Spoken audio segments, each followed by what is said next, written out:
अस्सलाम वालेकुम नाजरीन।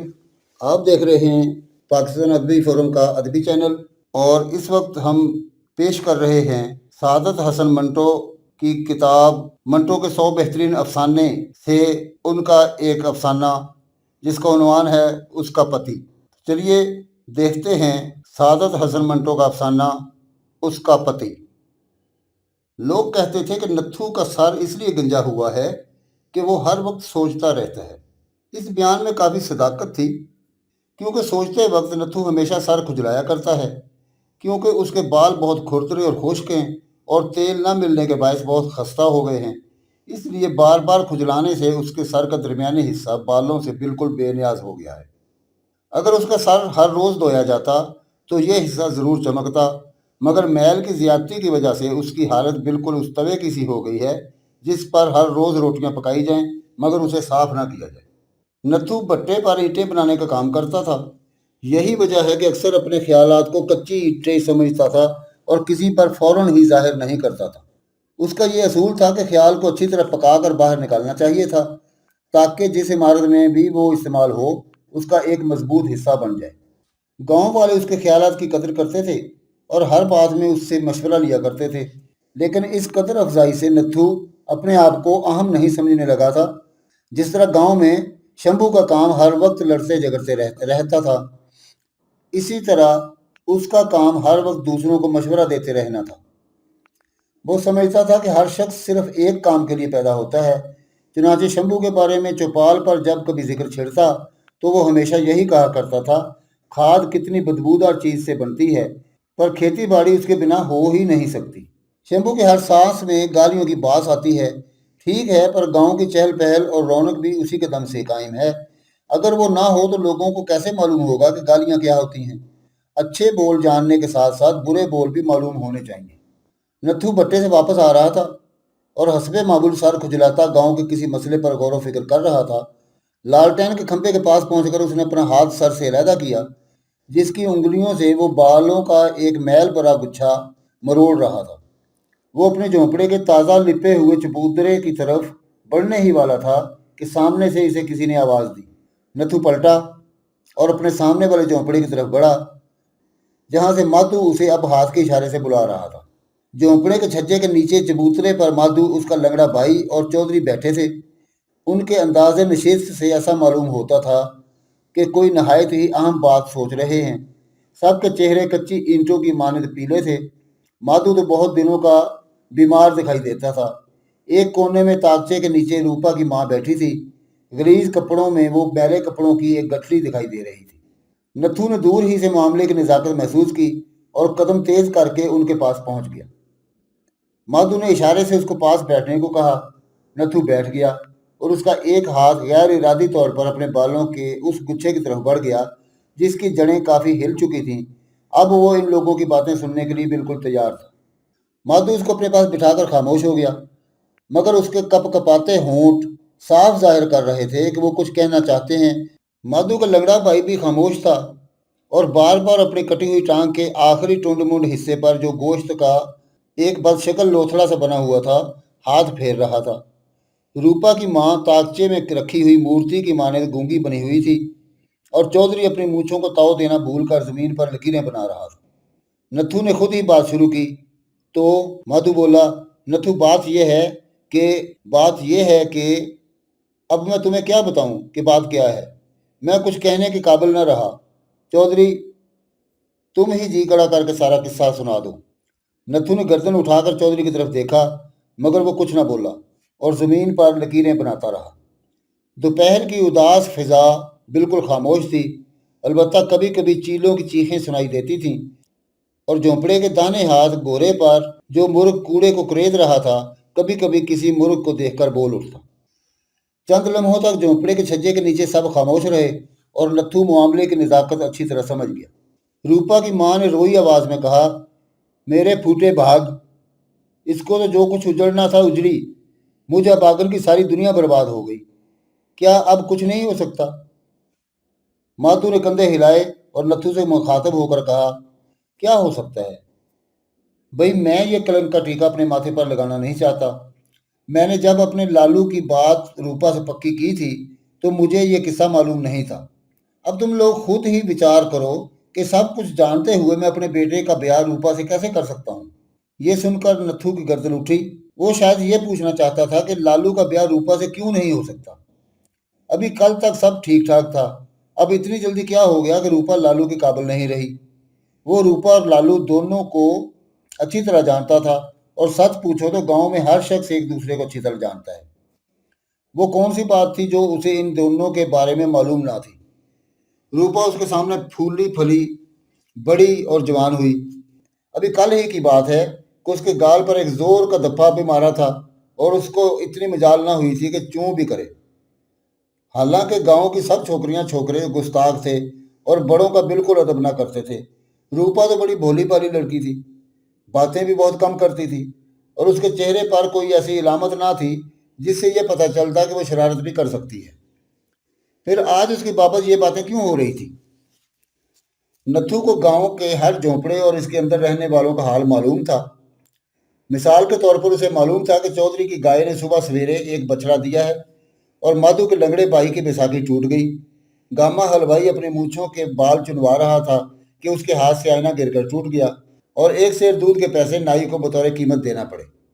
उसे यह भी मालूम था कि दो उपलों पर परशुराम और गंगू की खचपच होते होते रह गई थी, और सालिग्राम ने अपने बच्चों को पापड़ भून कर खिलाए थे।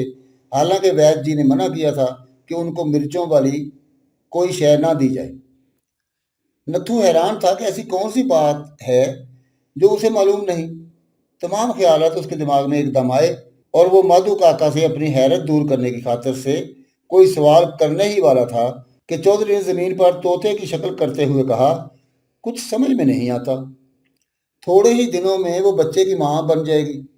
तो ये बात थी कि नत्थू के दिल पर एक घोंसा सा लगा। इसे ऐसा महसूस हुआ कि दोपहर की धूप में उड़ने वाली सारी चीजें इसके दिमाग में घुसकर चीखने लगी हैं। उसने अपने बाल ज्यादा तेजी से मरोड़ने शुरू कर दिए। माधु काका नथु की तरफ झुका और बड़े दुख भरे लहजे में उससे कहने लगा, बेटा, तुम्हें यह तो मालूम है कि मैंने अपने बेटे की बात रूपा से पक्की की थी। अब मैं तुमसे क्या कहूँ, जरा कान लाओ इधर। उसने हौले से नथु के कान में कुछ कहा, और फिर इसी लहजे में कहने लगा, कितनी शर्म की बात है, मैं तो कहीं का ना रहा। ये मेरा बुढ़ापा और ये जानलेवा दुख, और तो और लालू को बताऊं क्या दुख हुआ होगा। तुम्हें इंसाफ करो, क्या लालू की शादी अब इससे हो सकती है। लालू की शादी तो एक तरफ रही, क्या ऐसी लड़की हमारे गांव में रह सकती है। क्या इसके लिए हमारे यहाँ कोई जगह है। नथु ने सारे गांव पर एक तायराना नजर डाली, और उसे ऐसी कोई जगह नजर ना आई जहां रूपा अपने वालिद समेत रह सकती थी। अलबत्ता उसका एक झोंपड़ा था जिसमें वो चाहे किसी को भी रखता। पिछले वर्ष उसने कोड़ी को उसमें पनाह दी थी। हालांकि सारा गांव उसे रोक रहा था और इसे डरा रहा था कि देखो नथु, ये बीमारी बड़ी छूत वाली होती है, ऐसा न हो कि कहीं तुम्हें चिमट जाए। लेकिन वो अपनी मर्जी का मालिक था। उसने वही कुछ किया जो उसके मन ने अच्छा समझा। कोड़ी उसके घर में पूरे 6 महीने रहकर मर गई, लेकिन उसे बीमारी बीमारी बिल्कुल न लगी। अगर गांव में रूपा के लिए कोई जगह ना रहे तो क्या इसका मतलब ये था कि इसे मारी मारी फिरने दिया जाए। हरगिज नहीं। नथु इस बात का कायल ना था कि दुखी पर और दुख लाद दिए जाएं। उसके झोंपड़े में हर वक्त उसके लिए जगह थी। वो 6 महीने तक उस कोड़ी की तीमारदारी कर सकता था, और रूपा कोड़ी तो नहीं थी। ये सोचते हुए नथु का दिमाग में एक गहरी बात सोचने लगा। रूपा कोड़ी नहीं थी, इसलिए वो हमदर्दी की ज्यादा मुस्तहिक भी ना थी। उसे क्या रोग था, कुछ भी नहीं। जैसा कि ये लोग कह रहे थे, वो थोड़े ही दिनों में बच्चे की मां बनने वाली थी। पर यह भी कोई रोग है, और क्या मां बनना कोई पाप है। लड़की औरत बनना चाहती है, और औरत मां। उसकी अपनी स्त्री मां बनने के लिए तड़प रही थी, और वो खुद ये चाहता था कि वो जल्दी मां बन जाए। इस लिहाज से भी रूपा का मां बनना कोई जुर्म ना था जिस पर उसे सजा दी जाए, या फिर इस रहम का मुस्तहक करार दिया जाए। वो एक की बजाय दो बच्चे जने, इससे किसी का क्या बिगड़ता था। औरत ही तो थी, मंदिर में गड़ी हुई देवी तो थी नहीं। और फिर ये लोग खामखा क्यों अपनी जान हलकान कर रहे थे। माधु काका के लड़के से उसकी शादी होती तो वो भी कभी ना कभी बच्चा जरूर पैदा होता। अब कौन सी आफत आ गई थी। ये बच्चा अब जो इसके पेट में था, कहीं से उड़कर तो आ नहीं गया था। शादी ब्याह ज़रूर हुआ होगा। ये लोग बाहर बैठे आप ही फैसले कर रहे हैं और जिसकी बाबत फैसला हो रहा है उससे कोई पूछते ही नहीं। गोया बच्चा वो नहीं बल्कि ये खुद जन रहे हैं। अजीब बात थी। और फिर उनको बच्चे की क्या फिक्र पड़ गई थी? बच्चे की फिक्र या तो माँ करती है या उसका बाप। बाप। और मज़ा देखिए कि कोई बच्चे के बाप की बात ही नहीं करता था। ये सोचते हुए नत्थू के दिमाग में एक बात आई और उसने माधु काका से कहा, काका, जो कुछ तुमने कहा है इससे मुझे बड़ा दुख हुआ, पर तुमने ये कैसे कह दिया कि रूपा के लिए यहाँ कोई जगह नहीं? हम सब अपने अपने झोंपड़ों को ताले लगा दें तो भी उसके लिए एक दरवाज़ा खुला रहता है। चौधरी ने ज़मीन पर तोते की आंख बनाते हुए कहा, तौबा का। नत्थू ने जवाब दिया, उनके लिए जो पापी हों। रूपा ने कोई पाप नहीं किया, वो निर्दोष है। चौधरी ने हैरत से माधु काका की तरफ देखा और कहा, उसने पूरी बात नहीं सुनी। माधु का लंगड़ा भाई अपनी कटी हुई टांग पर हाथ फेरता रहा। नत्थू रूपा की माँ की तरफ मुखातब हुआ, अभी सुन लेता हूँ, रूपा कहाँ है? रूपा की माँ ने अपनी खुरदरी उंगलियों से आंसू पूछे और कहा, अंदर बैठी अपने नसीबों को रो रही है। ये सुनकर नत्थू ने अपना सर एक बाजू से खुजलाया और उठकर झोंपड़े के अंदर चला गया। रूपा अंधेरी कोठरी के कोने में सर झुकाए बैठी थी। उसके बाल बिखरे हुए थे। मैले कुचैले कपड़ों में अंधेरे के अंदर वो गीली मिट्टी का एक ढेर सा दिखाई दे रही थी। जो बातें बाहर हो रही थीं उनका एक एक लफ्ज़ उसने सुना था, हालांकि उसके कान उसके अपने दिल की बातें सुनने में लगे हुए थे, जो किसी तरह ख़त्म ही ना होती थी। नत्थू अंदर आने के लिए उठा तो वो दौड़कर सामने खटिया पर जा पड़ी और गुदड़ी में अपना सर मुंह छुपा लिया। नत्थू ने जब देखा कि रूपा छुप गई है तो उसे बड़ी हैरत हुई। उसने पूछा, अरे मुझसे क्यों छुपती हो? रूपा रोने लगी और अपने आप को और कपड़े में लपेट लिया। वो बगैर आवाज़ के रो रही थी, मगर नत्थू को ऐसा महसूस हो रहा था कि रूपा के आंसू उसके तपते हुए दिल पर गिर रहे हैं। उसने गुदड़ी के उस हिस्सा पर हाथ फेरा जिसके नीचे रूपा का सर था और कहा, तुम मुझसे क्यों छुपती हो? रूपा ने सिसकियों से जवाब दिया, रूपा नहीं छुपती नथु, वो अपने पाप को छुपा रही है। नथु उसके पास बैठ गया और कहने लगा, कैसा पाप? तुमने कोई पाप नहीं किया, और अगर किया भी हो तो उसे छुपाना चाहिए। ये तो खुद एक पाप है। मैं तुमसे सिर्फ एक बात पूछने आया हूँ। मुझे ये बता दो कि किसने तुम्हारी हंसती आंखों में आंसू भर दिए? किसने इस बाली उम्र में तुम्हें पाप और पुण्य के झगड़े में फंसा दिया है? मैं क्या कहूँ? रूपा ये कहकर गुदड़ी में और सिमट गई। नथु बोलता था और रूपा को ऐसा महसूस होता था कि कोई उसे इकट्ठा कर रहा है, उसे सुकेड़ रहा है। नथु ने बड़ी मुश्किल से रूपा के मुंह से कपड़ा हटाया और उसे उठाकर बिठा दिया। रूपा ने दोनों हाथों से अपने मुंह को छुपा लिया और जोर जोर से रोना शुरू कर दिया। इससे नथु को बहुत दुख हुआ। एक तो पहले उसे ये चीज़ सता रही थी कि सारी बात उसके जहन में मुकम्मल तौर पर नहीं आती, और दूसरे रूपा उसके सामने रो रही थी। अगर उसे सारी बात मालूम होती तो वो उसके ये सारे आंसू रोकने की कोशिश कर सकता था जो मैली गुदड़ी में जज्ब हो रहे थे, मगर उसको सिवाय इसके और कुछ मालूम ना था कि रूपा थोड़े ही दिनों में बच्चे की माँ बनने वाली है। उसने फिर उससे कहा, रूपा तुम मुझे बताती क्यों नहीं? नथु भैया तुमसे पूछ रहा है और वो कोई गैर थोड़ी है जो तुम यूं अपने मन को छुपा रही हो। तुम रोती क्यों हो? गलती हो ही जाया करती है। लालू की किसी और से शादी हो जाएगी और तुम अपनी जगह खुश रहोगी। तुम्हें दुनिया का डर है तो मैं कहूँगा कि तुम बिल्कुल बेवकूफ़ हो। लोगों के जो जी में आए कहें, तुम्हें इससे क्या? गलती करके अपने आप को दूसरों के हवाले कर देना तो मेरी समझ में सबसे बड़ी गलती है। जो कुछ होना था हो गया। अब तो हमें यह सोचना है कि इसके आगे क्या होगा।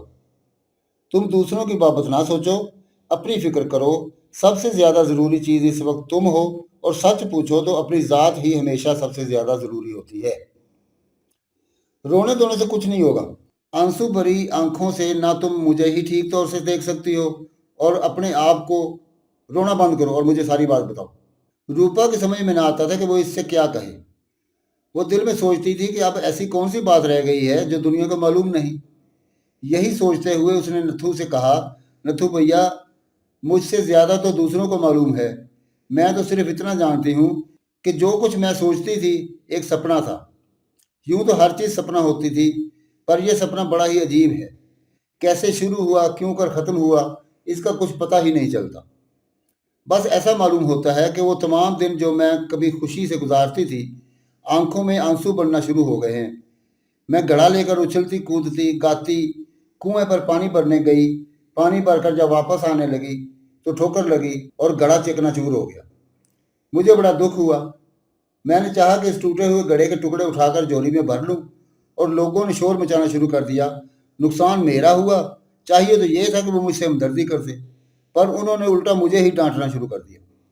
गोया घड़ा उनका था और तोड़ने वाली मैं थी, और इस रोड़े का कोई कसूर ही ना था जो रास्ते में पड़ा था और जिससे दूसरे भी ठोकर खा सकते थे। तुम मुझसे कुछ ना पूछो, मुझे कुछ याद नहीं रहा। नत्थू की उंगलियां ज्यादा तेजी से बालों का गुच्छा मरोड़ने लगीं।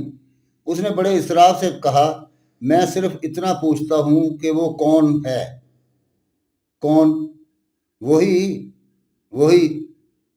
नत्थू इससे आगे कुछ ना कह सका। रूपा के सीने से बेख्तियार एक आह निकल गई। वो पहले जितना नजदीक अब इतना ही दूर है। मैं उसका नाम पूछता हूँ, और जानती हो मैं तुमसे इसका नाम क्यों पूछता हूँ? इसलिए कि वो तुम्हारा पति है और तुम उसकी पत्नी हो। तुम उसकी हो और वो तुम्हारा। ये ये नथु उसके आगे कुछ कहने ही वाला था कि रूपा ने दीवाना वार उसके मुंह पर हाथ रख दिया और फटे हुए लहजे में कहा, हौले हौले बोलो नथु, हौले हौले बोलो। कहीं वो जो मेरे जो मेरे हृदय में नया जीव है न सुन ले कि उसकी माँ पापन है। नथु, इसी डर के मारे तो मैं सोचती नहीं, ज्यादा गम नहीं करती कि उसको कुछ मालूम ना हो। पर बैठे बैठे कभी मेरे मन में आता है कि मैं डूब मरूं, अपना गला घोंट लूं, या जहर खा के मर जाऊं। नथु ने उठकर टहलना शुरू कर दिया। वो सोच रहा था। एक दो सेकंड गौर करने के बाद उसने कहा, कभी नहीं, कभी नहीं, मैं तुम्हें मरने नहीं दूंगा। तुम क्यों मरो? यूं तो मौत से छुटकारा नहीं, सबको एक दिन मरना है, पर इसीलिए तो जीना भी जरूरी है। मैं कुछ पढ़ा लिखा नहीं, मैं कोई पंडित नहीं, पर जो कुछ मैंने कहा है ठीक है। तुम मुझे उसका नाम बता दो, मैं तुम्हें उसके पास ले जाऊंगा और उसे मजबूर करूंगा कि वो तुम्हारे साथ ब्याह कर ले और तुम्हें अपने पास रखे। वही तुम्हारा पति है। नत्थू फिर रूपा के पास बैठ गया और कहने लगा, लो मेरे कान में कह दो वो कौन है। रूपा, क्या तुम्हें मुझ पर एतबार नहीं? क्या तुम्हें यकीन नहीं आता कि मैं तुम्हारे लिए कुछ कर सकूंगा? रूपा ने जवाब दिया, तुम मेरे लिए सब कुछ कर सकते हो नथु, पर जिस आदमी के पास तुम मुझे ले जाना चाहते हो, क्या वो भी कुछ करेगा? वो तो मुझे भूल ही चुका होगा। नथु ने कहा, तुम्हें देखते ही उसे सब कुछ याद आ जाएगा। बाकी चीज़ों की याद उसे मैं दिलाऊंगा। तुम मुझे उसका नाम तो बताओ। ये ठीक है कि स्त्री अपने पति का नाम नहीं लेती, पर ऐसे मौक़ों पर तुम्हें लाज नहीं आनी चाहिए। रूपा खामोश रही। इस पर नथु और ज्यादा मुस्तरब हो गया। मैं तुम्हें एक सीधी बात समझाता हूँ और तुम समझती ही नहीं हो। पगली, जो तुम्हारे बच्चे का बाप है वही तुम्हारा पति है।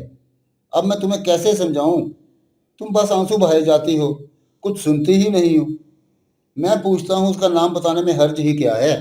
लो, तुमने और रोना शुरू कर दिया है। अच्छा भाई, मैं ज्यादा बातें नहीं करता।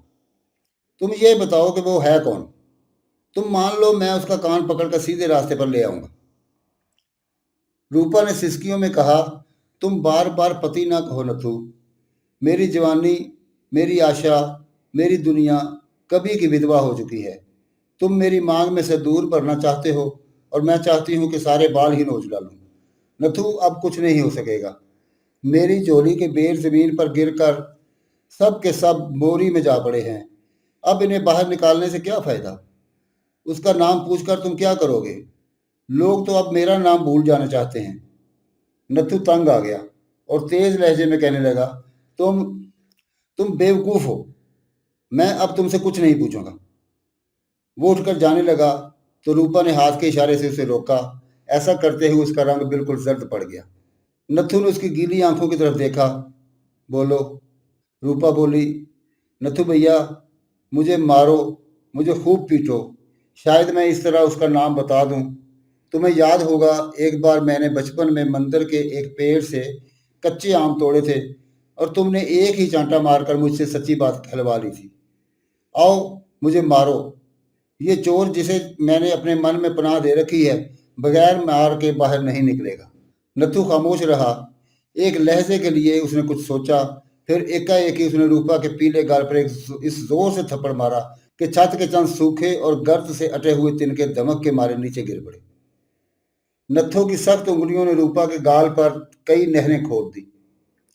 नथु ने गर्ज कर पूछा, बताओ वो कौन है? झोंपड़े के बाहर माधु के लंगड़े भाई की आधी टांग कांपी। चौधरी जिस तिनके से जमीन पर एक तो और तोते की शक्ल बना रहा था, हाथ कांपने के बायस दोहरा हो गया। माधु काका ने कलिंग की तरह अपनी गर्दन ऊंची करके झोंपड़े के अंदर देखा। अंदर से नथु की खुशम आलूद आवाज आ रही थी, मगर यह पता नहीं चलता था कि वो क्या कह रहा है। आंखों ही आंखों में माधु काका, चौधरी और लंगड़े केशु ने आपस में कई बातें की। आखिर में माधु काका का भाई बैसाखी टेक कर उठा। वो झोंपड़े में जाने ही वाला था कि नथु बाहर निकला। केशु एक तरफ हट गया। नथु ने पलट कर अपने पीछे देखा और कहा, आओ रूपा। फिर उसने रूपा की माँ से कहा, माँ तुम बिल्कुल चिंता ना करो, सब ठीक हो जाएगा, हम शाम तक लौट आएंगे। किसी ने नथु से यह ना पूछा कि वो रूपा को लेकर किधर जा रहा है। माधु काका कुछ पूछने ही वाला था कि नथु और रूपा दोनों चबूतरे से उतरकर मोरी के उस पार जा चुके थे। चुनाचे वो अपनी मूछ के सफ़ेद बाल नोचने में मसरूफ हो गया और चौधरी कुबड़े तिनके को सीधा करने लगा। भट्टे के मालिक लाला गणेश दास का लड़का सतेश, जिसे भट्टे के मजदूर छोटे लाला जी कहा करते थे, अपने कमरे में अकेला चाय पी रहा था। पास ही तपाई पर एक खुली हुई किताब रखी थी, जिसे गालबन वो पढ़ रहा था। किताब की जिल्द की तरह इसका चेहरा भी जज्बात से खाली था। ऐसा मालूम होता था कि उसने अपने चेहरे पर एक गिलाफ चढ़ा रखा है। वो हर रोज अपने अंदर एक नया सतेज पाता था। वो जाड़े और गर्मियों की दरमियानी मौसम की तरह मुतगैर था। वो गर्म और सर्द लहरों का एक मजमुआ था। दूसरे दिमाग से सोचते थे, लेकिन वो हाथों और पैरों से सोचता था। वो अपनी उम्र की उन मंजिलों को तय कर रहा था जहां हर शय खेल नजर आती है। यही वजह है कि अपनी जिंदगी को गेंद की मानद उछाल रहा था। वो समझता था कि उछल कूद ही जिंदगी का असल मकसद है। उसको मसलने से बहुत ज्यादा मजा आता है। हर शय को वो मसल कर देखता था। औरतों के मुतालिक उसका नजरिया यह था कि मर्द ख्वाह कितना ही बूढ़ा हो जाए, मगर उसको औरत जवान मिलनी चाहिए। औरत में जवानी को वो इतना ही जरूरी ख्याल करता था जितना अपने टेनिस खेलने वाले रैकेट में बने हुए जाल के अंदर तनाव को। वो अपने दोस्तों को कहा करता था, जिंदगी के साज का हर तार हर वक्त तना हुआ होना चाहिए, ताकि जरा सी जुम्बश पर भी वो लर्जना शुरू कर दे। ये लर्जिश, ये कपकपाहट जिससे सतीश को इस कदर प्यार था, दरअसल उसके गंदे खून के खौलाव का नतीजा थी। जिनसी ख्वाहिशात उसके अंदर इस कदर ज्यादा हो गई थी कि जवान हैवानों को देखकर भी इसे लज्जत महसूस होती थी। वो जब अपनी घोड़ी के जवान बच्चे के कपकपाते हुए बूढ़े बदन को देखता तो इसे नाकाबिले बयान मुसरत हासिल होती थी। उसको देखकर कई बार उसके दिल में ये ख्वाहिश पैदा हुई थी कि वो अपना बदन इसके तरोताज़ा बदन के साथ घिसे। सतेश चाय पी रहा था और दिल ही दिल में चायदानी की तारीफ कर रहा था, जो बेदाग सफ़ेद चीनी की बनी हुई थी। सतेश को दाग पसंद नहीं थे। वो हर शय में हमवारी पसंद करता था। साफ बदन औरतों को देखकर अक्सर कहा करता था, मेरी निगाहें इस औरत पर कई घंटे तैरती रहीं। वो किस कदर हमवार थी। ऐसा मालूम होता था कि शफाफ पानी की छोटी सी झील है। ये कमरा जिसमें उस वक्त सतीश बैठा था, खास तौर पर उसके लिए बनवाया गया था। कमरे के सामने टेनिस कोर्ट था। यहाँ वो अपने दोस्तों के साथ टेनिस खेलता था। आज उसने अपने दोस्तों से कह दिया था कि वो टेनिस खेलने नहीं आएगा, क्योंकि उसे आज एक दिलचस्प खेल खेलना था। भंगी की जवान लड़की जिसके मुतल्लिक उसने एक रोज़ अपने दोस्त से ये कहा था, तुम उसे देखो, सच कहता हूँ तुम्हारी निगाहें उसके चेहरे पर से फिसल फिसल जाएंगी। मेरी निगाहें उसको देखने से पहले उसके खुरदरे बालों को थाम लेती हैं ताकि फिसल ना जाए। आज एक मुद्दत के बाद टेनिस कोर्ट में उससे मुलाकात करने के लिए आ रही थी। वो चाय पी रहा था और उसको ऐसा मालूम होता था कि चाय में उस जवान लड़की के सांवले रंग का अक्स पड़ रहा है। उसके आने का वक्त हो गया था। बाहर सूखे पत्ते खड़के तो सतीश ने प्याली में से चाय का आखिरी घोंट पिया और उसकी आमद का इंतजार करने लगा। एक लंबा सा साया टेनिस कोर्ट के झाड़ू दिए हुए सीने पर मुतहरक हुआ और लड़की के बजाय नथु नमोदार हुआ। सतीश ने गौर से उसकी तरफ देखा कि आने वाला एक भट्टे का मजदूर है। नथु अपने सर के बालों का एक गुच्छा उंगलियों से मरोड़ रहा था और टेनिस कोर्ट की तरफ बढ़ रहा था। सतीश की कुर्सी बरामदे में बिछी थी। पास पहुंचकर नथु खड़ा हो गया और सतीश की तरफ यूं देखने लगा गोया छोटे लाला जी को उसकी आमद की गर्जो गायत अच्छी तरह मालूम है। सतेश ने पूछा, क्या है? नथु खामोशी से बरामदे की सीढ़ियों पर बैठ गया और कहने लगा, छोटे लाला जी, मैं उसे लेकर आया हूँ। अब आप उसे अपने पास रख लीजिए। गांव वाले इसे बहुत तंग कर रहे हैं। सतेश हैरान हो गया। उसकी समझ में नहीं आया कि नथु क्या कह रहा है। उसने पूछा, किसे किसे तंग कर रहे हैं? नथु ने जवाब दिया, आप आपकी रूपा, आपकी पत्नी को। मेरी पत्नी? सतेश चकरा गया। मेरी पत्नी? तेरा दिमाग तो नहीं बहक गया? ये क्या बक रहा है? ये कहते ही उसके अंदर, बहुत अंदर, रूपा का ख्याल पैदा हुआ और उसे याद आया कि पहले सावन में वो एक मोटी मोटी आंखों और गदराए हुए जिस्म वाली एक लड़की से कुछ दिन खेला था। वो दूध लेकर शहर में जाया करती थी। एक बार उसने दूध की बूंदें उसके उबलते हुए सीने पर टपकती देखी थी। और हाँ हाँ, ये रूपा वही लड़की थी जिसके बारे में उसने एक बार ये ख्याल किया था कि वो दूध से ज़्यादा मुलायम है। उसको हैरत भी हुई थी कि ये ईंटें बनाने वाले ऐसी नरम नाजुक लड़कियां कैसे पैदा कर लेते हैं। वो बंगी की लड़की को भूल सकता था, सुशीला को फरामोश कर सकता था जो हर रोज़ उसके साथ खेलती थी। वो अस्पताल की नर्स को भूल सकता था जिसके सफ़ेद कपड़ों को वो बहुत मोहतरफ था। वो उस लेकिन वो रूपा को नहीं भूल सकता था। इसे अच्छी तरह याद था कि दूसरी या तीसरी मुलाकात पर जब रूपा ने अपना आप उसके हवाले कर दिया था तो उसकी एक बात पर उसे बहुत हंसी आती थी। रूपा ने उसे कहा था, छोटे लाला जी, कल सुंदरी चमारन कह रही थी, जल्दी जल्दी ब्याह कर ले री, बड़ा मज़ा आता है। उसे क्या पता कि मैं ब्याह कर भी चुकी हूँ। मगर रूपा थी कहाँ? सतेश की हैवानी हेस उसका नाम सुनते ही बेदार हो चुकी थी। गो सतेश का दिमाग मामला की नज़ाकत को समझ गया था, मगर उसका जिस्म सिर्फ अपनी दिलचस्पी की तरफ मुतवज्जो था। सतेश ने पूछा, कहाँ है रूपा? नथु उठ खड़ा हुआ। बाहर खड़ी है, मैं अभी उसे लाता हूँ। सतेश ने फौरन हीरोबदार लहजे में कहा, खबरदार जो उसे तू यहाँ लाया, जा भाग जा यहाँ से। पर पर छोटे लाला जी, वो आपकी पत्नी हो चुकी है। वो बच्चे की माँ बनने वाली है और बच्चा आप ही का तो होगा। नथु ने ततलाते हुए कहा। तो रूपा हामला हो चुकी थी। सतेश को कुदरत की यह सितमकारी सख्त नापसंद थी। उसके समझ में न आता था कि औरत और मर्द के ताल्लुकात के साथ साथ ये हमल का सिलसिला क्यों जोड़ दिया गया। मर्द जब किसी औरत की खास खूबी का मोतरफ होता है तो उसकी सजा बच्चे की शक्ल में क्यों तरफेन को भुगतना पड़ती है।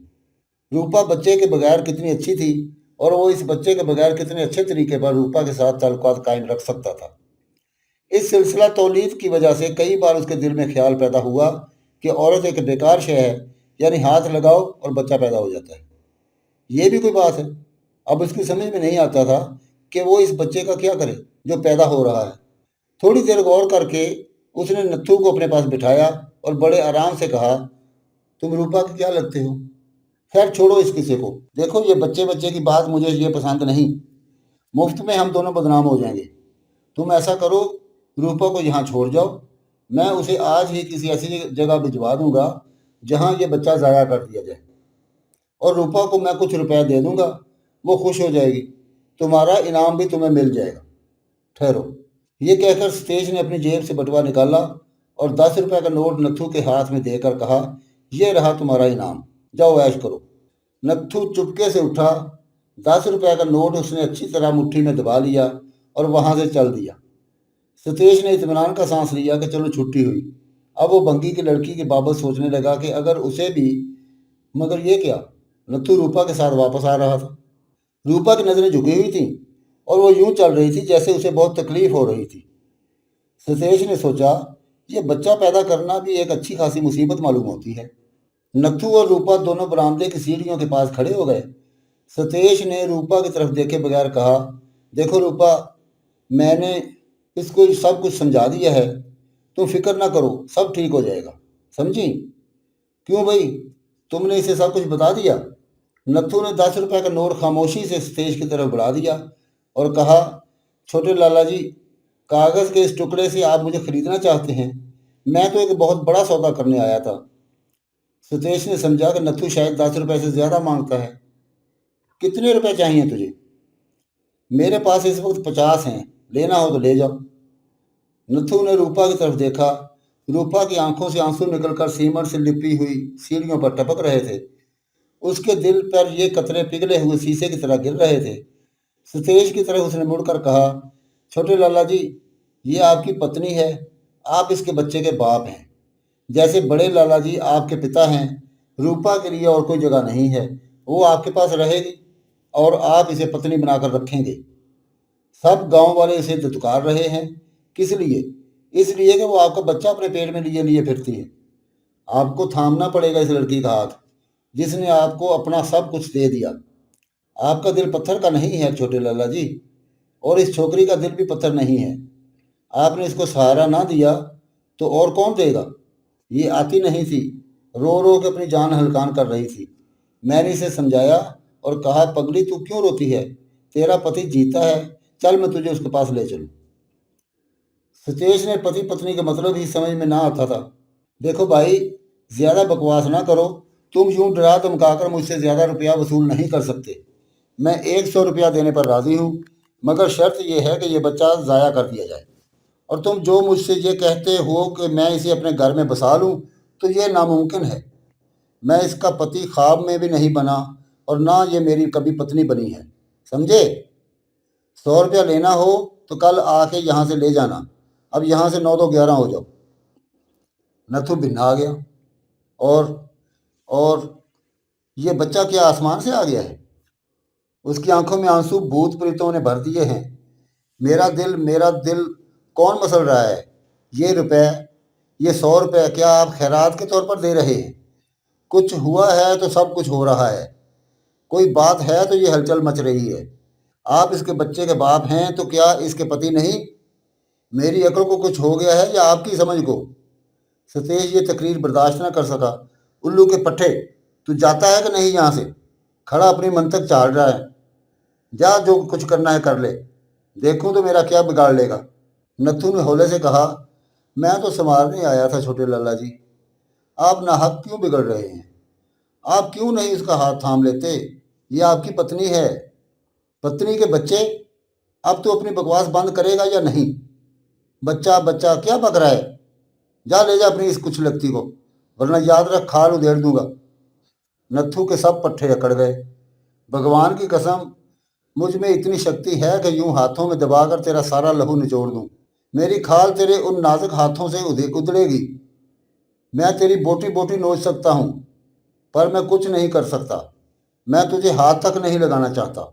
तू रूपा के बच्चे का बाप है। तू रूपा का पति है। अगर मैंने तुझ पर हाथ उठाया तो मुझे डर है कि रूपा के दिल को धक्का लगेगा। तू तू औरतों से मिलता जुलता है, पर तू औरत का दिल नहीं रखता। सुतेश आपे से बाहर हो गया और चीखने लगा, तेरी और तेरी रूपा की ऐसी तैसी, निकल यहाँ से बाहर। नथु बढ़कर रूपा के आगे खड़ा हो गया और सतेज के पास, बिल्कुल पास जाकर कहने लगा, छोटे लाला जी, मुझे माफ़ कर दीजिए। मैंने ऐसी बातें कह दी जो मुझे नहीं कहना चाहिए थी। मुझे माफ़ कर दीजिए, मगर रूपा का हाथ थाम लीजिए। आप उसके पति हैं। उसके भाग में आपके बिना और कोई मर्द नहीं लिखा गया। ये आपकी है। अब आप इसे अपना लें।